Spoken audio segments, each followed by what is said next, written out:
Derrière moi se trouve la vigne de la Framboisière. La Framboisière, c'est un de nos monopoles qui fait environ 11 hectares, entièrement planté en pinot noir. Ce domaine a été acquis dans les années 30, en 1933, par Georges Faivelet, mon arrière-grand-père. Au fur et à mesure, nous l'avons agrandi en rachetant encore quelques parcelles et aujourd'hui, la totalité du domaine fait environ 70 hectares. L'hiver, c'est une période assez intense puisqu'il va falloir tailler la vigne, c'est-à-dire enlever les bois de la saison précédente, ce qui va nous permettre de remettre la vigne en état pour, lorsque le printemps arrivera, lui permettre de refaire une belle récolte. Alors nous sommes sur le terroir mythique du domaine de la Framboisière. Depuis que la famille Faivelet est propriétaire de ce terroir, ils se sont toujours aperçus que les vins issus de cette parcelle sont toujours beaucoup plus intéressants, plus fruités. Et ils ont toujours revendiqué ce climat à part dans sa gamme de Mercure Village.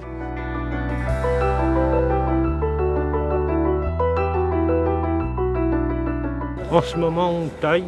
On a commencé de mi-novembre pour aller jusqu'à début mars. Là, j'enlève tout ce qu'il y a sur le pied, ce qui a poussé après les bourgeonnages, parce qu'il en revient toujours. Mais ici, je vais laisser le billon et là, la baguette. C'est ça qui va donner du fruit.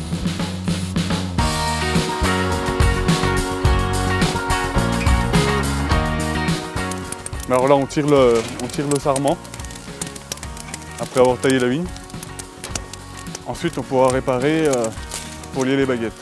Pour nettoyer la vigne, faut pas que les anciens bois encombrent les nouvelles pousses, sinon après, il y en aura au large partout.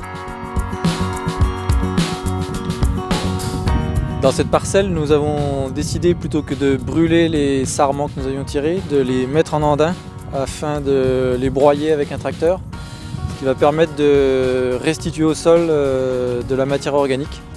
On peut dire que c'est un peu rendre au sol ce qu'il nous a donné dans la plante.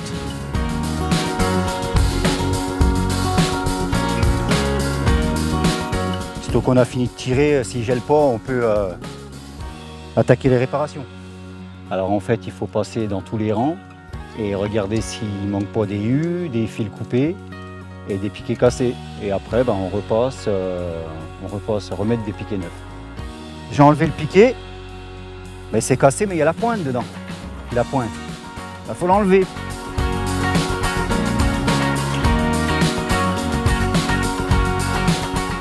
L'ensemble du vignoble du domaine de la Framboisière est situé au milieu de forêts et de prairies, de champs dont nous sommes propriétaires, ce qui permet de maintenir un écosystème varié.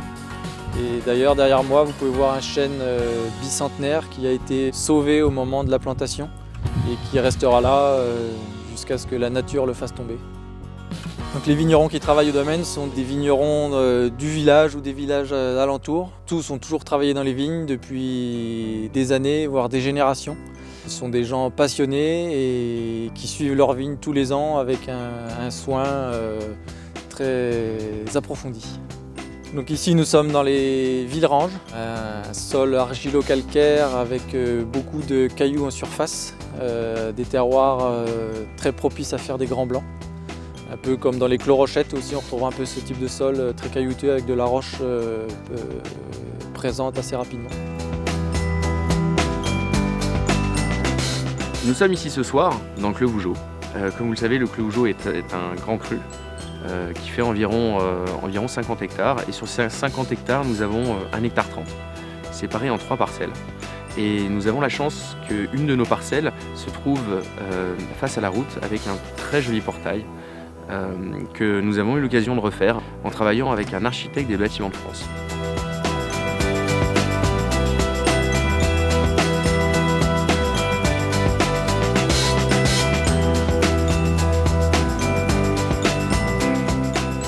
Je vais procéder au soutirage d'un chambertin Claude Bèze. Donc le but, c'est de tirer le vin au plus clair et de laisser la lie dans le fût. Et aussi également par rapport au lot de faire une mise en masse pour un assemblage de l'appellation en question. Donc là, je fais descendre le vin jusqu'au haut du brocro. Et après je coupe et je fais à la tasse au final. Donc le but, c'est de contrôler la clarté du vin continuellement pour s'assurer que ce qu'on récupère est bon. Dès qu'on voit que ça commence à se troubler, on arrête.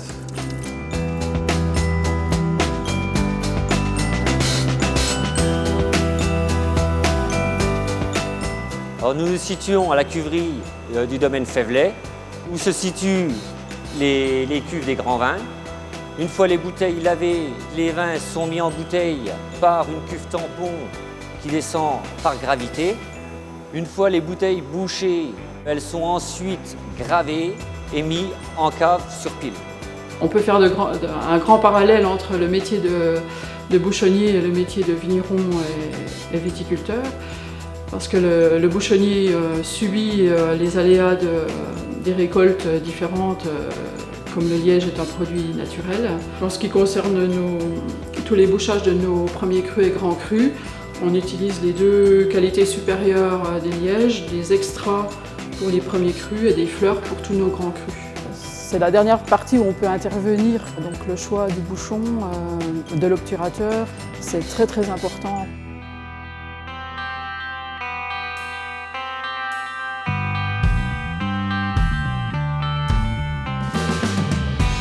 Alors une fois les tirages finis, on descend les bouteilles nues en cave, on les empile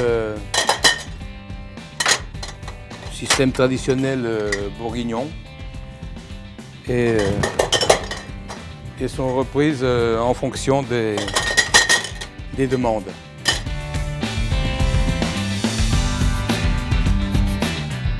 On est sur la commune de Beaune, on est au Clos de l'Écu, une parcelle de 2,37 hectares.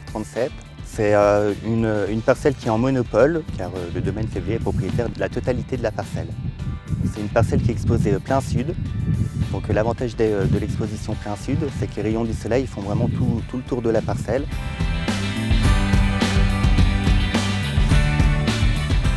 À l'état naturel, la vigne c'est une liane. Pour bien répartir la végétation, on doit entendre un petit crack pour couper les vaisseaux du bois et ainsi ralentir la sève pour que les bourgeons de la base soient favorisés et ainsi qu'on ait des jolies branches l'année prochaine pour pouvoir tailler.